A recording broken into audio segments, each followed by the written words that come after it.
Hello and welcome to the Street Crime UK YouTube channel. Please don't forget to like, share and subscribe. Today we look at how a police investigation has resulted in the dismantling of a complex drugs ring which has distributed heroin and cocaine across Sussex, South East London and Kent. It led to convictions of 16 people, including 2 ringleaders who were convicted and sentenced at Hove Crown Court to life imprisonment for conspiracy to murder. Police said Leo Ellis from Hastings and his associate Jason Caswell acted as main drug dealers supplying cocaine and, in Mr. Ellis's case, heroin too, across East Sussex and Kent. They ran a drugs ring supplying the area with illegal substances from their suppliers.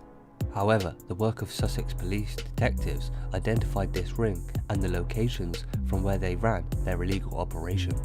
In a succession of major raids and arrests, officers seized a large amount of drugs and cash over several months in 2015 and 2016. Because of the seizures, by February 2016, Mr. Ellis and Mr. Caswell owed their dealers in excess of £850,000. Police said their inability to repay the debts was then worsened by further seizures of £92,000 cash, and 2 kilos of cocaine were made within 3 days that month. In total, £1.4 million in Class A drugs and £100,000 cash was seized by police officers working closely with the National Crime Agency. Detectives continued their surveillance on them as Mr. Ellis and Mr. Caswell came under increasing pressure to compensate their suppliers for the seizures. They used mobile phones to send emails discussing what had happened and what they were going to do about it. Police said detailed examination of mobile phones identified vitally important messages between Mr. Ellis and Mr. Caswell in which they talk about arranging the murders. Records of conversations recorded by police at Mr. Ellis's address feature one in which he boasted of having acquired guns and ammunition from Eastern Europe. In another recording, he discussed with Mr. Caswell plans to recruit someone to carry out the killings. Detectives were able to work out that Mr. Ellis and Mr. Caswell had decided to eliminate their debts by murdering the people they owed money to rather than pay back the £1.4 million in drugs and cash the police had seized. Police said Mr. Ellis and Mr. Caswell planned together and Mr. Ellis arranged for another associate, Jamie Winchester, to supply a weapon, a TEC-9 style 9mm automatic submachine gun pistol with a silencer and ammunition. A surveillance photo captured Mr. Winchester cycling away from a drop-off point in Cinque Ports Way, Hastings, having supplied the gun which had been in a bag strapped to his back on March 1st, 2016. Police officers were able to track their movements and the gun and ammunition were seized before any murders could take place. After a complex surveillance operation, 2 arrests were made of Anthony Hearn and a woman who was not charged with any offences in Hastings town centre on the afternoon on March 1st, 2016, and the weapon and ammunition was seized in the footwell of their car in Wellington Square. It was in a bag which contained a silencer and 16 rounds of ammunition, police said. The gun was a fully working machine pistol capable of firing up to 900 rounds per minute. After extensive inquiries, officers raided Mr. Winchester's home in Sandy Close, St. Leonard's in December 2016 and arrested him. Mr. Ellis and Mr. Caswell faced a 10-week trial together with 3 associates, Jamie Winchester, John Gardner and Simon Grant. Police said Mr. Ellis and Mr. Caswell pleaded not guilty to conspiracy to murder and drugs supply offences. Mr. Caswell also pleaded not guilty to money laundering and conspiracy to supply cocaine. Mr. Winchester pleaded not guilty to supplying the gun and ammunition. John Gardner pleaded not guilty to drug supply offences. Simon Grant pleaded not guilty to drug supply and money laundering offences. Leo Allen Ellis, 24, unemployed, of Mountbatten Close, Hastings, was found guilty and was sentenced to life imprisonment with a minimum term 14 years for conspiracy to murder 2 people. He was also given 10 years for supplying a firearm, 14 years for each of the 3 counts of conspiracy to supply heroin, 8 years for 1 count of conspiracy to supply cocaine, and another 2 years for a second of the same offence, and a further 16 years for another offence of conspiracy to supply cocaine, 2 years for money laundering. Mr. Ellis pleaded guilty to the money laundering and cocaine offences before the trial.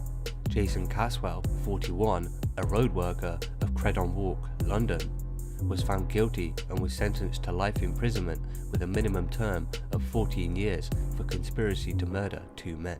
He was also sentenced to 14 years and 16 years for 2 counts of conspiracy to supply cocaine and 3 years for money laundering. Detective Chief Inspector Andy Bennett of the Sussex Police Organised Crime Unit said, "This operation has been a significant and extremely complex investigation into drug dealing and money laundering by Mr. Ellis in Sussex and Mr. Caswell in Kent. Both Mr. Ellis and Mr. Caswell had autonomy over the drug supply in their home areas and both became equally indebted to their suppliers. Our interventions had a major impact on their criminality and placed a significant pressure on their mounting debts. They believed their only way out of this situation was to plan on killing their suppliers, clearly showing the extreme and drastic action those in the drugs world are willing to take. Leo Ellis's dwindling position within the drugs ring became clear to us as we learned from our investigation of how his huge debts and inability or unwillingness to repay them despite pressure to do so. However, we had the group under surveillance and their intentions were confirmed by emails that we were able to access and by covert recordings of conversations at Mr. Ellis's home. This has been a major operation for my team, working with those close cooperation and support of the National Crime Agency throughout, for which we are extremely grateful. It shows the determination of law enforcement at both national and force level to work successfully together in order to effectively tackle organised crime to protect the public from dangerous criminals such as these men.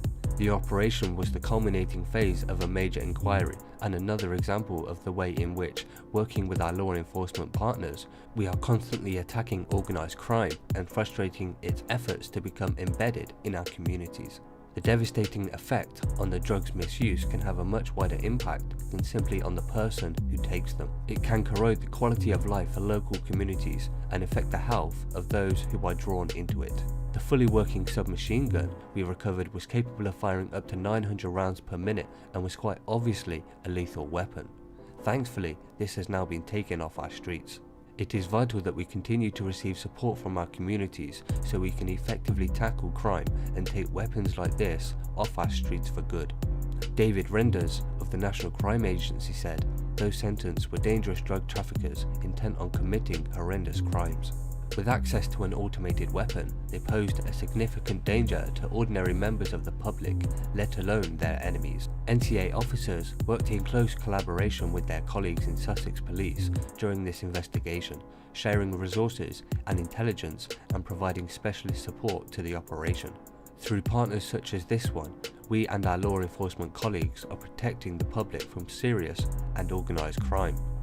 Anthony Hearn had been arrested, with a woman who was not later prosecuted for any related offences, for possessing the gun when it was found in the car in Hastings on March 1st, 2016. In July 2016, Mr. Hearn was sentenced to 11 years imprisonment after admitting possessing the firearm with intent to endanger life or enabling another to do so, possessing a prohibited automatic weapon, and possessing ammunition for a firearm without a certificate.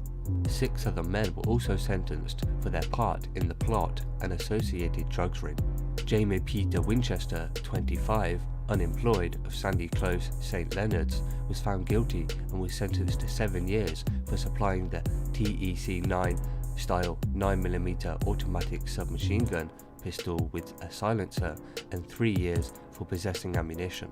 John Gardner, 41, unemployed, of Egerton Road, Bexhill, was found guilty and was sentenced to 6 years for 2 offences of conspiracy to supply heroin and 9 years for conspiracy to supply cocaine. Scott Gardner, 40, a carpet fitter of Bexhill Road, St Leonards, was sentenced to 12 months, having pleaded guilty before the trial to money laundering. Wesley Long, 40, a tyre fitter of Harold Road, Hastings, was sentenced to 3 years, having admitted before the trial conspiracy to supply cocaine. Simon Grant, 45, a painter of Sheriff Road, London, was found not guilty of conspiracy to supply cocaine and money laundering. He had also separately pleaded guilty to possession of cannabis with intent to supply and was sentenced to 5 months, suspended for 18 months. Kenny Kelly, 37, unemployed, of Magony Close, London. Stephen Kelly, 48, unemployed, of Dominion Drive, London, and Anthony Hearn, 45, unemployed, of no fixed address, were found not guilty of conspiracy to murder the 2 people. James Dunham, 37, unemployed, of Roundhouse Crescent, Peach Haven, did not appear at court to be sentenced for conspiracy to supply cocaine and will be sentenced at a later date. Judge Christine Lang said to Mr. Ellis and Mr. Caswell, "You are utterly ruthless men who were ready to murder 2 people. Over £1 million worth of drugs and over £100,000 in cash was seized in the constant battle against Class A drugs." She commended all the police officers and staff in the operation, which she said had often involved working very, very long hours. In separate proceedings in 2015 and 2016, 7 other people had been sentenced as a result of the same police investigation associated with the extensive drugs ring. At Hastings Magistrate Court, Amelia Stock, 21, unemployed, of Mountbatten Close, Hastings, admitting offering to supply cannabis and was sentenced to 60 hours unpaid community work and a £60 fine. Kobe Lloyd, 19, unemployed, of London Road, Bexhill, admitting offering to supply cannabis and was given a 12-month suspended sentence and 100 hours of unpaid community work. 5 men were convicted and sentenced at Crown Court after acting as drugs runners for Mr. Ellis and Mr. Caswell. Christopher Walsh, also known as Marsh, 31, then of Holmhurst Lane, Hastings, was given 56 months imprisonment at Oxford Crown Court for possession with intent to supply 1 kilo of heroin. Luke Fitzgerald, 28, of Edinburgh Road, St Leonard's, was given 40 months imprisonment at Oxford Crown Court for possession with intent to supply 1 kilo of heroin. Colton Meldrum, 25, of The Ridge, St Leonard's, received a 5-year sentence for possession of 3 kilos of heroin with intent to supply. He was further sentenced at Snaresbrook Crown Court to 7 years for a further offence of possession of 3 kilos of heroin with intent to supply. Jed Bullard, 28, of Moor Lane, Westfield, near Hastings, was sentenced at Lewes Crown Court to 10 years for conspiracy to supply cocaine, possession with intent to supply MDMA and meth, and amphetamine, possession of cannabis, money laundering, and possessing an offensive weapon. Palv Rinslick, 21, then of Victoria Avenue, Hastings, was sentenced to 4 years for conspiracy to supply cocaine and possession of heroin. So what are your thoughts about this Sussex-based drugs ring that was led by Mr. Ellis and Mr. Caswell, along with numerous associates and runners, and due to raids against their drugs ring, started to plot to murder their suppliers over a substantial drugs debt? Please share your thoughts in the comments below. Thanks for joining us, and until next time, stay safe.